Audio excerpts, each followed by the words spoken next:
생명이 없으면 아무것도 소용이 없는 것이죠. 근데 생명이 있다 하더라도 그 생명을 누리고 살아가야 되는데, 그것은 바로 행위가 아닌 관계라는 거예요. 하나님과의 관계, 이웃과의 관계라는 겁니다. 이게 신앙생활을 잘하는 것이라고 소개하는 영화죠.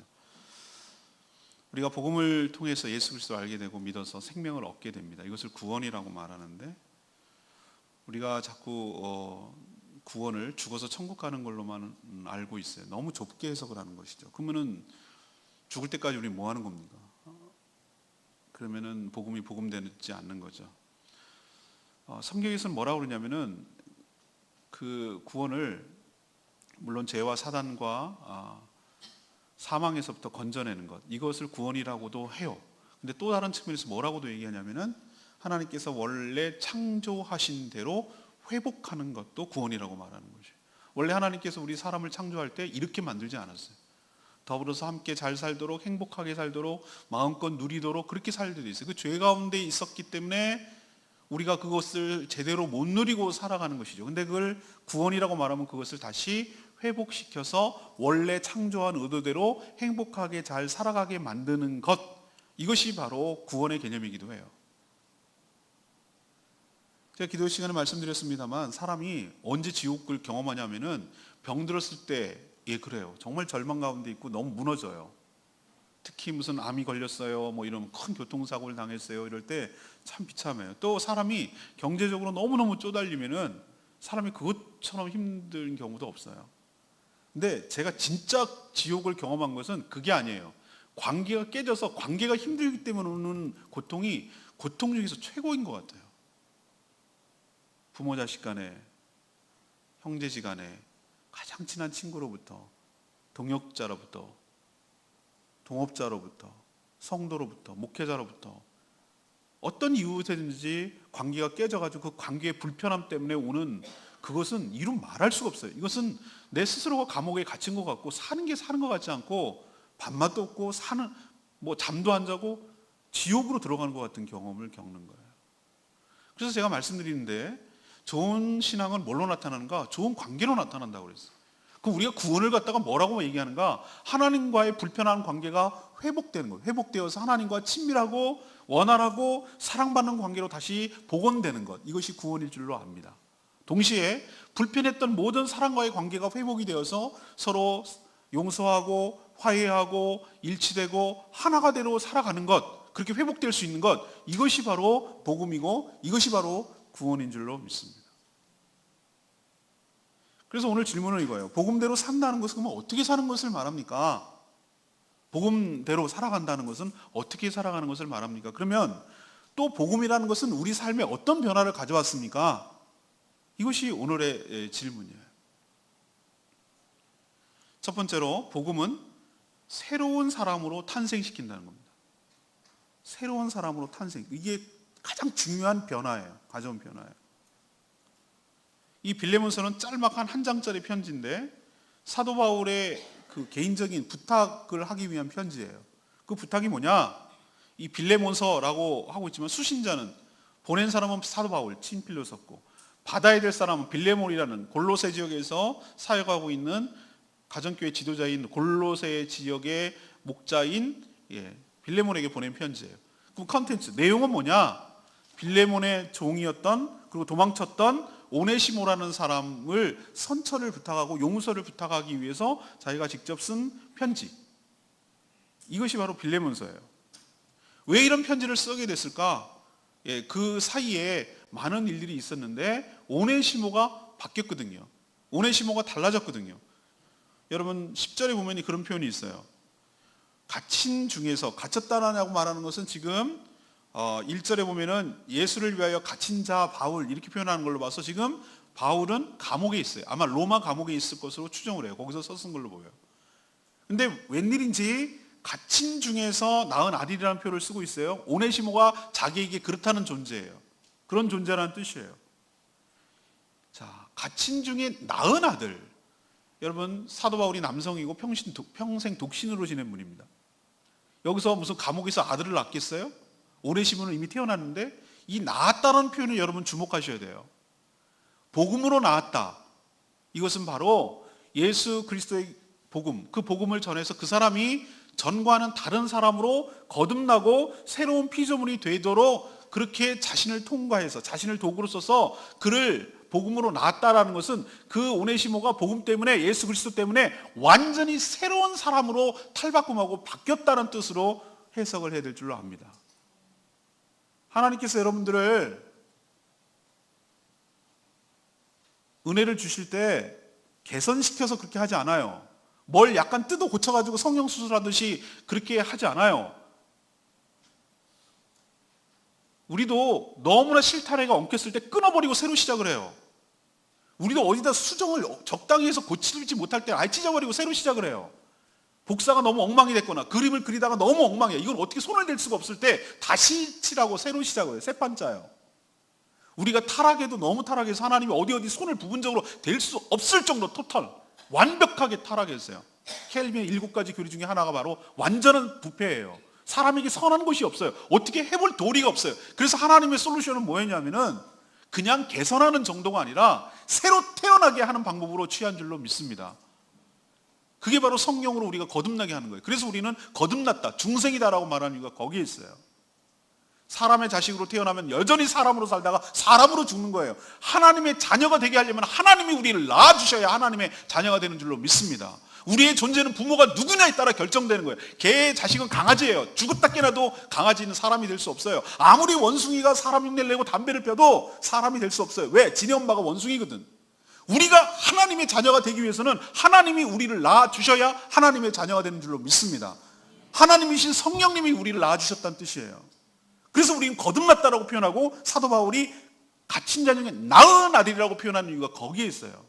복음은 우리를 바꾸지 않고 완전히 새로 태어나게 하는 줄로 믿습니다. 새로 낳는 줄로 믿습니다. 새로운 출생이 되게 하는 줄로 믿습니다. 딴 사람이 되게 하는 줄로 믿습니다. 이런 거듭남이 있었기 때문에 오네시모가 180도로 달라졌어요. 전에는 어떤 사람이었다고 그러죠? 11절에 보세요. 그가 전에는, 오네시모는 전에는 무익하였다. 아무런 유익이 없었다. 근데 지금은 너나 나와에게 유익함으로 많은 유익이 있는 존재로 바뀌었다. 왜? 복음 때문에, 거듭났기 때문에, 나았기 때문에. 그가 어떻게 무익했다고 말할 수가 있습니까? 그는 빌레몬의 종이었습니다. 근데 그냥 종도 아니고 도망쳤어요. 도망친 것도 큰 중죄 중에 하나인데, 죄인이 도망치면 옛날에 추노라는 우리 역사 드라마가 있었는데, 도망친 노예는요, 여기다가 도망친 노예는 벌로 여기다가 인두로 찢어요. 남자는 노, 여자는 비, 한자로 이렇게 적어가지고 얘는 도망친 노예예요. 도망가지 못하도록. 얼굴은 어떻게 숨기고 살 수 없으니까, 가면 쓰고 살 수 없으니까. 그게 추노의 벌이에요, 벌. 인두로 찢어가지고 여기가 노, 그 다음에 여자는 비, 이렇게 썼단 말이에요. 그게 벌이에요. 죽일 수도 있었고. 오네시모가 그랬어요. 빌레몬의 종이었는데 도망쳤어요. 근데 도망친 정도가 아니라 어떻게 했냐면은 재산을 갖고, 예를 들면 돈을 갖고, 주인의 돈을 갖고 훔쳤든지, 아니면 주인의 재산에 큰 손해를 끼치고 도망쳤든지, 처벌이 두려우니까. 그랬던 존재예요. 그러니까 사도 바울이 뭐라고 표현합니까? 인생을 그렇게 산 거예요. 무익한 존재였던 거예요. 도망치고 또 도망치고, 도망치다 보니까 사람이 그렇잖아요. 범죄자들 도망치고 나니까 어떻게 돈을, 생활비를 얻어요. 그러니까 남의 것도 훔치고 뭐 하고 또 다른 범죄를 계속 양산하는 거예요. 무익한 존재였어요. 늘 피해의식에 있고 도망다니게 되고 사람의 낯이 두렵고 그냥 살기 위해서 계속해서 범죄를 끊임없이 일으켜야 되는 그런 존재였단 말이죠. 이게 바로 예수 그리스도를 믿기 전에 오네시모의 모습이고 우리의 모습이란 말이죠.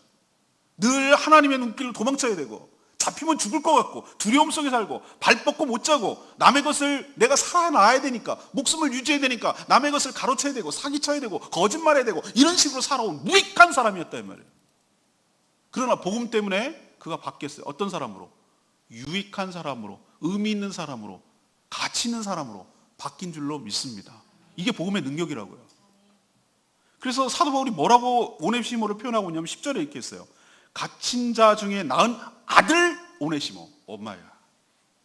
누구 보고 감히 아들이라고 합니까? 양자처럼 생각한다는 거예요. 내가 복음을 전해서 이 사람이 정말로 거듭났기 때문에 그 사도 바울의 심정이 아들같이 느껴지는 것이. 저도 목회를 해보면은 나이는 그렇지만 다 성인이고 그렇지만 어떨 때 복음을 전해서 새로 갓난 아이가 태어나서 그 자라나는 모습을 바라보고 지켜보는 것이 얼마나 흐뭇하고 기쁜지 몰라요. 이거는 어떤 복음을 전하고 사역자만이 느낄 수 있는 그 축복이기도 하고 느낌이기도 해요. 그래서 사도 바울은 오네시모를 바라볼 때 그 느낌을 알기 때문에 그를 지칭하기를 복음자 중에 낳은 아들이라고 표현하는 거예요. 그만큼 친근하고 그만큼 아끼고 그만큼 관계가 끈끈하다는 얘기예요. 아들이라고 표현하고 있어요. 또 뭐라고 표현합니까? 12절에 그는 내 뭐라? 신복이다. 신복. 신복이 뭡니까? 내 마음이다 이거. 내 심장이다 이거예요. 내 심장. 우리도 누구를 소개할 때 이 사람은 내 신복입니다 라고 말하면 우리는 뭐 오른팔입니다 뭐 이런 표현도 쓰고 가장 측근 중에 측근입니다. 가장 내 마음을 잘 아는 사람입니다. 내 마음을 헤아릴 수 있는 사람입니다. 눈빛만 봐도 서로 통할 수 있는 사람입니다. 이럴 때 신복이란 말을 써요. 지금 제가 쭉 설명하고 있는 것은 오네시모가 무익한 존재였는데 얼마나 가치 있는 존재로 바뀌었는지를 얘기하려는 거예요. 사도 바울에게 있어서 또 모든 사람에게 있어서. 또 마지막으로 뭐라고 하는 거예요? 16절에 그는 사랑받는 형제라고 표현하고 있어요. 믿음의 형제라고 표현하고 있어요. 도망친 노예가 무슨 형제냐고. 사랑받는 형제.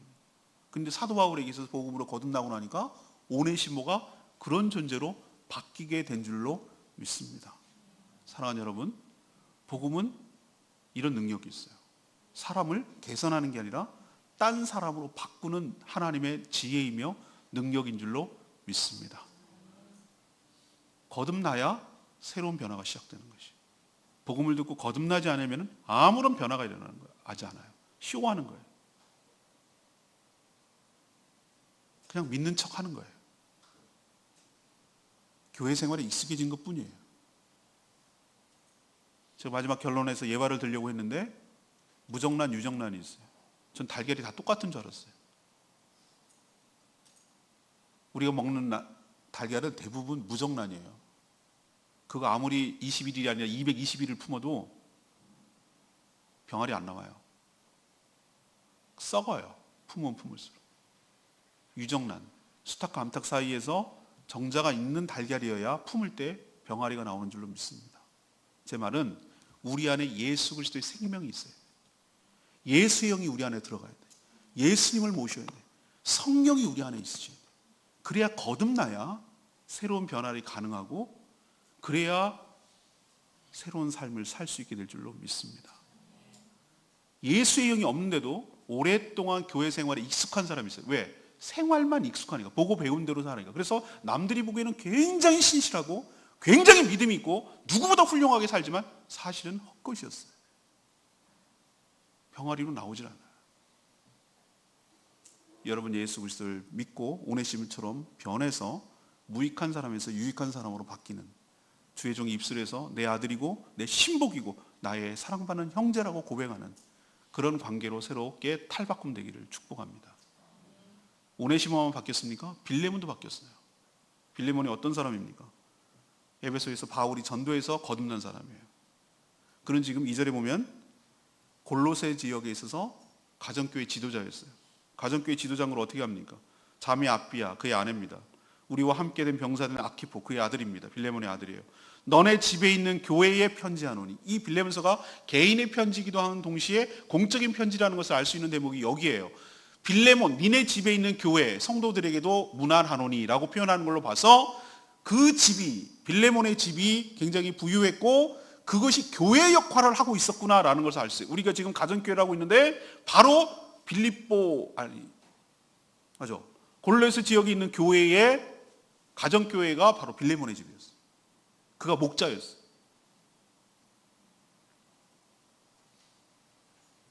그리고 1절에 보면은 사도 바울이 빌레몬에게 뭐라고 합니까? 그리스도 예수 이루에 갇힌 자답인 디모데는 우리의 사랑을 받는 자요. 동시에 동역자인 빌레몬과 빌레몬을 어떻게 생각하고 있는지 알겠죠? 우리의 사랑을 받는 자요. 빌레몬이 그런 존재였어요. 사도 바울에게 있어요. 그리고 함께 하나님 나라와 몸된 교회를 세워가는 데 있어서의 동역자요라고 표현하고 있어요. 여러분에게 있어서 하나님, 여러분에게 있어서 주의 종건 어떤 관계입니까? 정말 사랑받는 관계입니까? 정말 동역자라고 여겨집니까? 제가 빌레몬서 지난 기도회 때 묵상하면서 그렇잖아요. 주의 종과의 관계가 어쩌면 내 신앙의 바로미터일 수 있겠다. 좋은 신앙은 좋은 관계인데 특별히 주의 종과의 관계가 불편한 사람, 신앙이 뭐가 문제가 있는 거예요. 왜? 하나님은 주의 종을 통해서 말씀을 선포하고 그 관계를 통해서 축복을 주시기 때문에 내가 뭔가 시험에 들어있고 뭔가 문제가 있다면 내 신앙 자체에 뭔가 문제가 있다. 관계에 문제가 있다는 얘기는 곧 내 신앙에 문제가 있다는 뜻이에요. 여러분에게 있어서 저는 어떤 존재입니까? 여러분은 저에게 어떤 존재고 저는 여러분에게 어떤 존재입니까? 그것이 나의 신앙을 테스트하고 보여주는 것이라니까요. 사도 바울 입술에서 빌레몬을 뭐라고 칭합니까? 사랑받는 자요, 동역자요. 여러분도 그런 존재가, 그런 관계가 되기를 간절히 소망합니다. 이건 역시 그리스도로 거듭나서 그런 거예요. 바울 칭찬하는 거 보세요. 7절의 표현이에요. 형제여, 성도들의 마음이 너로 말미암아. 형제여라고 말하는 것은 빌레몬이에요. 형제여 이렇게 표현하고 있잖아요. 당신으로 말미암아 성도들의 마음이 평안함을 얻었다. 내가 너의 사랑으로 많은 기쁨과 위로를 얻었다. 지금 사도 바울은 감옥에 갇혀 있어요. 뭐가 기쁨이 있겠어요? 옥살이 하는데 뭐가 기쁨이 있겠냐고, 뭐가 위로가 되겠냐고. 근데 들리는 소문에 빌레몬이 사역을 정말 잘하는 거예요. 빌레몬 때문에 주변에 있는 많은 성도들이 평안함을 얻었다는 거예요. 그 얘기를 듣는 순간 그 빌레몬의 사랑과 빌레몬의 그 믿음 때문에 사도 바울이 위안이 된다는 거예요. 위로와 기쁨을 얻었다.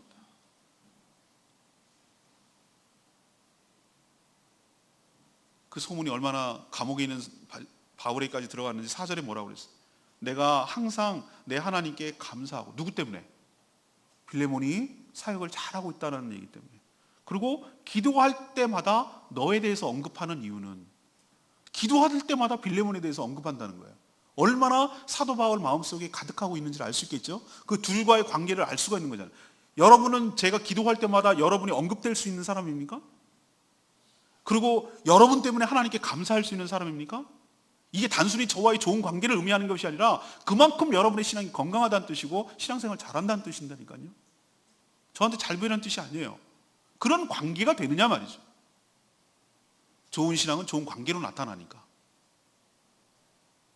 그래서 소문을 듣는 거예요. 5절에 주 예수 및 모든 성도에 대한 너의 사랑과 너의 믿음이 있다는 얘기를 내가 들었다. 너가 그 골로새 지역에서 정말로 사역을 잘하고 목원들을 잘 챙기고 그 교회가 교회답게 하도록 너가 정말 사랑의 수고를 한다는 얘기를 내가 들었다. 그리고 너의 믿음의 교제가 우리 가운데 예수 그리스도 선을 알게 하고, 여기서 선이라는 것은 남한테 잘해주는 뭐 적선하는 이런 것이 아니고 믿음 안에서 교제라는 것은 복음 안에서 살아가는 그 삶이 너의 그 선한 행위가 그게 선이란 뜻이에요. 그리스도께로 이른다. 이 얘기는 뭐냐면은 너의 삶을 통해서 누구에게까지 알고 싶어 하냐면은 너의 삶을 안 믿는 사람들이 보니까 너가 믿는 예수님을 나도 알고 싶은데 라고 할 정도로 믿음의 그 표본이 되기 때문에, 호기심을 자극하기 때문에 너 때문에 예수님을 알고 싶고 믿고 싶은 일이 벌어지니 내가 너 때문에 얼마나 위로와 기쁨이 되는지 모른다. 그 얘기를 지금 하고 있는 거예요. 제가 지금 앞에 부분에는 오네시모가 얼마나 많이 바뀌었는지, 또 두 번째는 빌레몬이 얼마나 많이 바뀌었는지에 대해서 언급하는 이유가 공통점이 뭡니까? 두 사람이 이렇게 바뀔 수 있었던 이유는 딱 한 가지밖에 없어요. 복음이 그에게 들어갔기 때문에. 복음을 들려서 예수 그리스도를 믿어서 그들이 구원을 받았기 때문에 그들이 완전히 다른 사람으로 바뀐 줄로 믿습니다. 무엇으로도 사람은 바꿀 수 없어요. 교육으로, 제도로, 법으로 천만의 말씀이에요. 인간은 부패했기 때문에 제도적으로 아무리 바꿔도 빠져나갈 구멍을 합니다. 무슨 법을 규제하고 강화해도 빠져나갈 구멍을 만듭니다. 인간이 부패했기 때문에. 어떤 교육으로도, 어떤 사상으로도, 어떤 제도로도, 어떤 법으로도 안 돼요. 인간 안 된다는 게 성경의 결론이에요. 그럼 우리는 희망이 없는가? 희망이 있어요. 사람을 바꿀 수 있는 유일한 힘은 복음밖에 없어요. 복음만이 사람을 바꿔요. 제가 왜 이 일에 헌신하고 일생을 헌신하기로 결정했는가? 이 세상을 바꾸기 위해서 제도나 사상과 여러 가지를 바꾼다고 해서 안 바뀐다는 걸 내가 내린 결론이에요. 대학생 때 그렇게 결론 내렸어요. 이 세상을 바꾸기 위해서는 복음만이 한 사람만의 복음을 전해서 그 복음을 듣고 예수 그리스도를 영접하고 믿어서 한 사람이 바뀌면 이 세상이 조금씩 바뀌어 나갈 거라고 확신했어요. 저는 지금 목회를 하고 있지만 사회운동을 하고 있는 셈이에요. 왜? 이 세상을 바꾸는 작업을 하는 거예요. 왜? 한 사람 복음으로 세우는 작업을 하니까. 이 세상 안 바뀌어요. 그리고 사람이 바뀌지 않는 한 이 세상은 안 바뀌어요. 근데 그 사람을 바꿀 수 있는 유일한 힘은 계산해서 안 돼요. 하나님 안 된다고 결론 내렸어요. 우리를 그리스도 안에서 거듭나게 하심으로, 새로운 사람이 되게 하심으로, 오네시모처럼 빌레몬처럼 완전히 다른 사람으로 살도록 은혜를 부어주시는 줄로 믿습니다. 그래서 어떤 의미에서 복음은 사람을 새롭게 탄생시키는 거예요. 여러분도 복음을 아직 모른다면 진정으로 복음을 듣고 예수 그리스도 영접해서 새로운 사람으로 거듭나서 새 출발하고 새 삶을 살게 되기를 간절히 축복합니다. 두 번째 얘기, 복음은 사람을 달리 대하도록 만들어요. 이게 변화예요. 달리 대하도록 만들어요. 사람을 대하는 것이 달라지도록 인식을 바꾼다 이거예요. 당시 신분제 사회였어요. 엄격한 노예 제도가 존재하고 있었어요. 도망친 노예는 일벌백계 차원에서 사형을 의무화했어요. 로마법이 그래요. 로마법이 잡히면 죽어요. 오네시모는 거기다가 절도까지 했어요. 그리고 도망쳤어요. 그래서 잡혔어요. 또 다른 범죄로. 그래서 감옥에서 사도 바울을 만났고 거기서 복음을 들었던 것으로 보여요. 일생 그렇게 끝나는 줄 알았어요. 이 오네시모를 살릴 수 있는 유일한 권한은 누구에게 있느냐? 처분권은 주인인 빌레몬에게 있어요. 빌레몬. 그래서 사도 바울이 이 오네시모가 복음으로 거듭나서 너무너무 가치 있는 사람으로 바뀌었고 신복이라고 말할 정도로 내 옆에 두고 싶은 거예요. 섬기게 하고 싶은 거예요. 같이 동역하고 싶은 거예요. 너무 필요한 사람이 돼버렸어요, 오네시모가. 제 생각에는 오네시모가 사도 바울의 옷바라지를 하는 것처럼 느껴져요. 그래서 내 곁에 두고 싶어. 내 마음은 그래요. 근데 뭐라고 합니까? 다시 돌려보내는 거예요.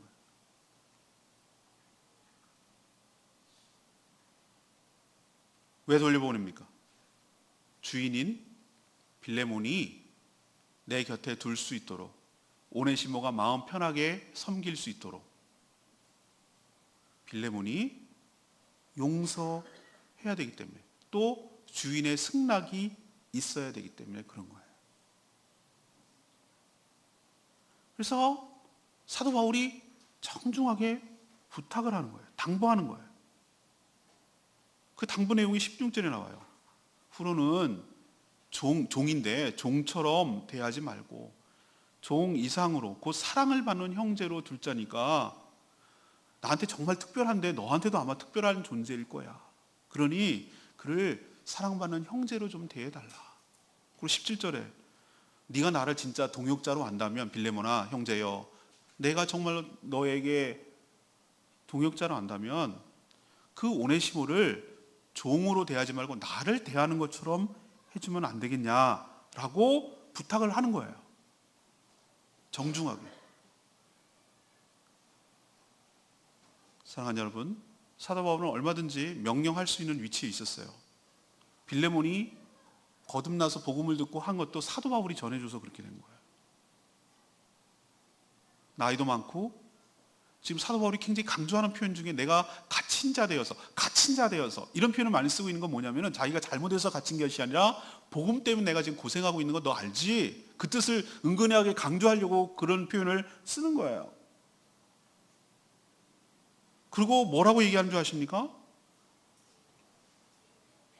내가 너한테 복음 전해준 거 알지? 19절에 이렇게 했어요. 내가 너 외에 너 자신에게 내게 빚진 것을 내가 말하지 않겠다. 내가 생명을 구할 수 있는 복음을 전해준 거 내가 그거는 언급하지 않겠다. 이 얘기는 뭐냐면은 내가 그거는 별도로 계산할게. 그거는 언급하지 않을게. 사실 어떻게 생명을 구하는 것이 돈으로 환산할 수가 있겠습니까? 근데 난 너한테 그것을 값으로 요구하지 않겠다. 내가 너한테 복음을 전해줘서 예수 그리스도를 알게 되고 생명을 구하게 되고 정말 하나님 나라를 위해서 귀하게 의미 있는 인생을 살게 한 그것에 대해서는 내가 값으로 치지 않겠다. 그 얘기는 뭐냐면은 나도 그렇게 했으니까 너도 뭔가 베풀고 그렇게 해야 되지 않겠냐라는 것을 도전하고 자극하기 위해서 이렇게 하지만 이 모든 일이 억지로 하지 않게 하기 위해서 그 표현을 쓰고 있어요. 억지로 하지 않는다. 14절에 너 승낙 없이는 내가 아무것도 하지 않겠다.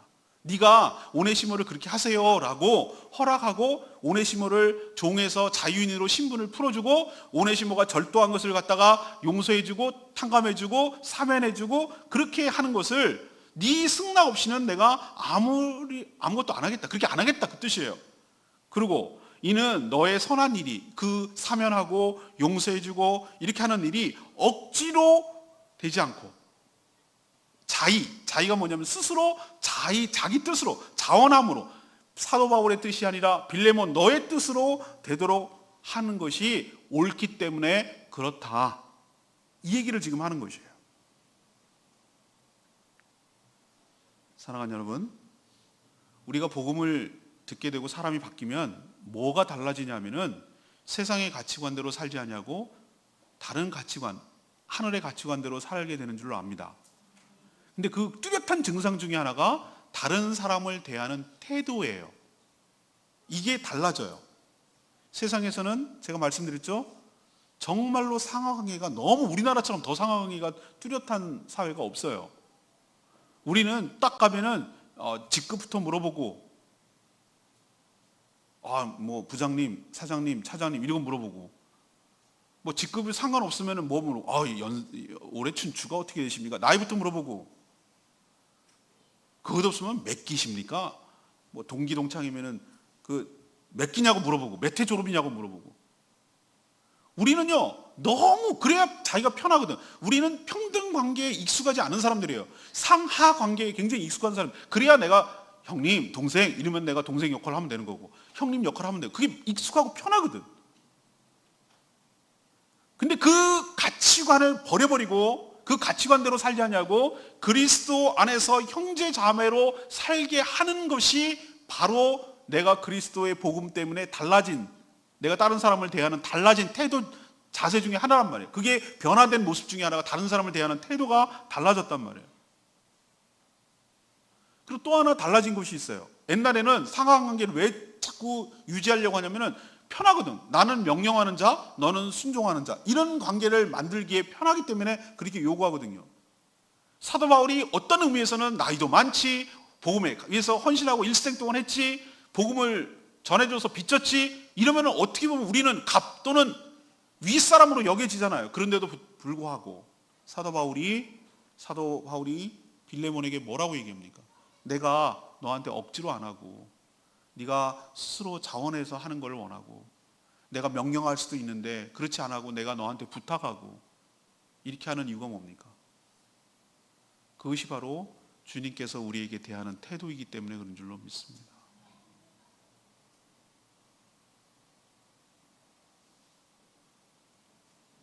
복음을 듣고 거듭나서 새로운 삶을 사는 것이 누구보다도 값지고 귀하다는 걸 하나님이 제일 잘 아실 거 아니에요.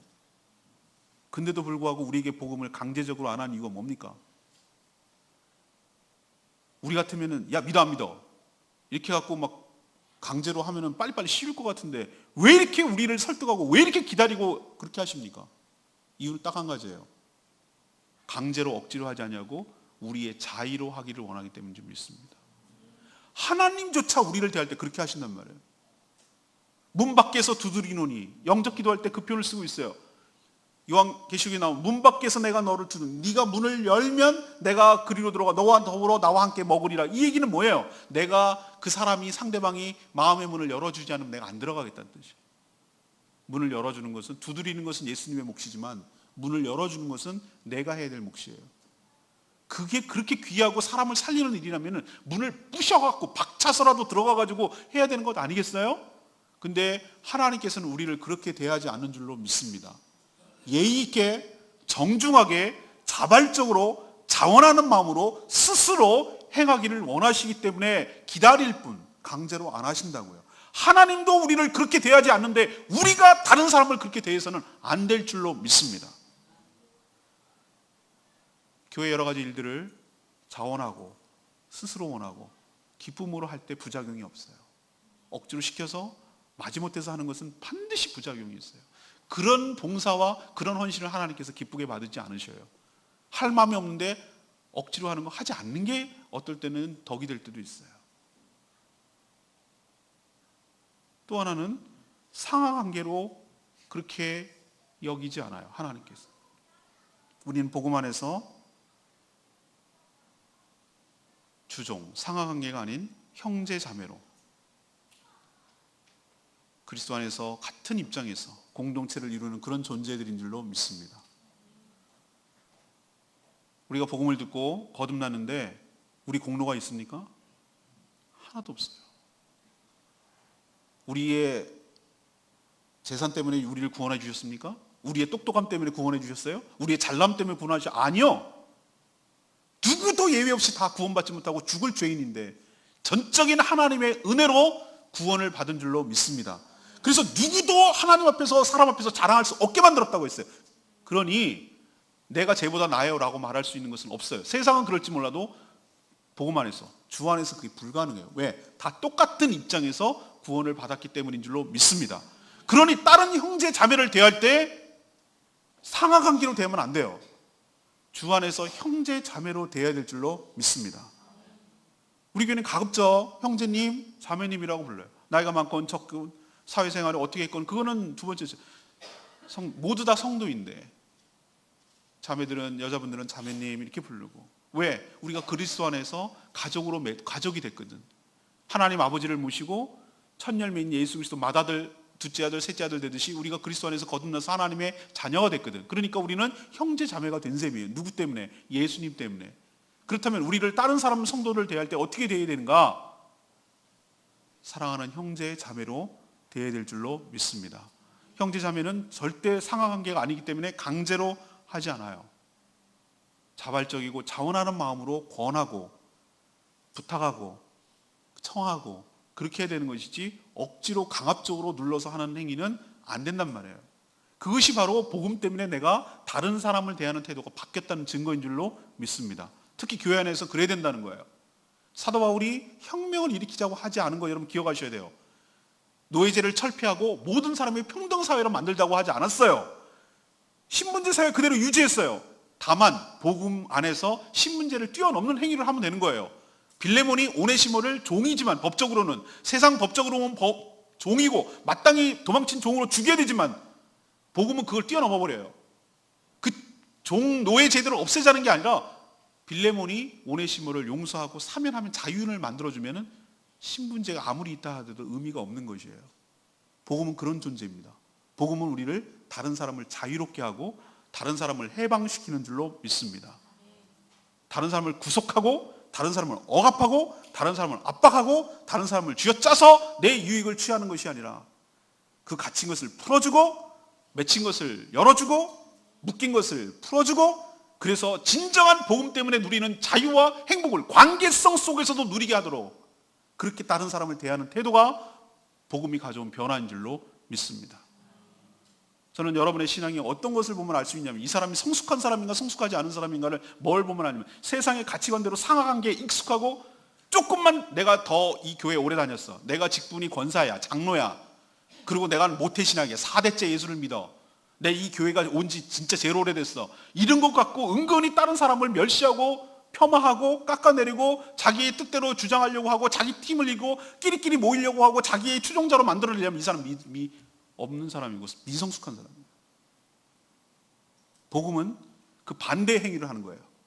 그 사람을 풀어주고 그 사람을 존중하고 미성숙한 사람을 더 성숙하도록 돕고 섬기고 헌신하고 그 사람을 세워주고 그 사람이 그리스도 안에서 자유와 해방을 누리도록 돕는 역할을 하는 사람이 성숙한 사람인 줄로 믿습니다. 다른 사람을 대하는 태도를 통해서 제가 신앙의 성숙을 안다 이거예요. 여러분이 정말로 성숙해지기 위해서는 사람 대하는 것을 바뀌어져야 돼요. 그럴 때 그 사람이 바뀌었구나. 그 사람이 정말 복음대로 사는구나. 그것을 알 수가 있는 것이. 여러분도 사람을 대하는 태도가 전면적으로 고쳐져서 사도 바울과 빌레몬과 오네시모처럼 섬기고 풀어주고 용서하고 사랑하는 그런 관계로 발전되기를 간절히 소망합니다. 마지막 세 번째, 복음은 예수 그리스도를 닮아가도록 만들어요. 아무리 사도 바울이라도 빌레몬에게 야, 오네시몬 좀 용서해줘, 이렇게 용서를 강요할 권리는 없어요. 오네시몬은 사도 바울의 종이 아니라 빌레몬의 종이거든요.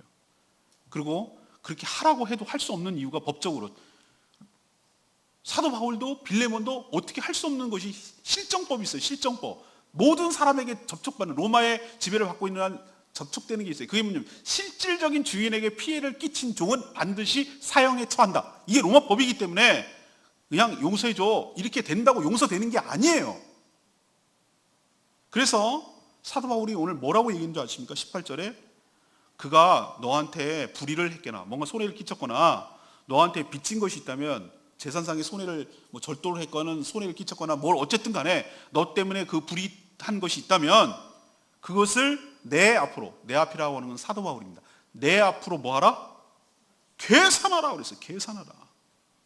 계산해라. 나한테 돌려. 나한테 내가 지급해 줄게. 내가 대신 갚아줄게. 그리고 이것을 내가 진짜로 갚아준다는 것을 더 확신시키기 위해서 19절에 나 바울이 친필로 쓰노니, 이 빌레몬서는 유독 친필로, 자기 손으로 썼어요. 친필로. 우리도 어떤 사과문을 게재할 때, 인터넷이나 뭐 사과문을 게재할 때 워드 작업이나 해가지고 그렇게 하지 않고 친필로 써. 왜? 그냥 내가 직접 썼다, 이거는 내 자의적으로 한 것이라는 것을 증명하기 위해서 친필로 공개를 할 때가 참 많아요. 사도 바울의 편지는 대부분 대필이었어요. 대필. 자기가 말을 하고 구술을 하고 옆에 있는 사람이 적어줬어요. 쭉 적고 마지막 사인만 하고 보내는 것이었는데, 이 빌레몬서는 유독 자기가 처음부터 끝까지 다 쓴 이유가 여기 있는 거예요. 왜? 이 편지를 더 입증시키고 내가 진짜로 갚아줄 거라는 것을 보증하기 위해서 친필로 보증서를 일종의 쓴 거예요. 내가 직접 오네시모가 사고 친 거 내가 다 갚아줄게. 나한테 돌려. 라고 말하는 것이. 이것이 바로 예수 그리스도의 모습인 줄로 믿습니다. 많은 사람들이 이렇게 말합니다. 초신자들. 하나님, 그냥 용서해 주면 안 돼요? 그냥 없던 걸로 쳐. 됐어. 없던 걸로 쳐. 그게 안 되는 것이 하나님인 줄로 믿습니다. 죄가 엄연하게 존재하는데 그냥 용서가 안 되는 거예요. 하나님은 그래요. 오네시모가 도주를 하고 물질 피해를 줬기 때문에 용서해라 마라 할 수가 없는 거예요. 자기도 안 되는 거예요. 마음대로.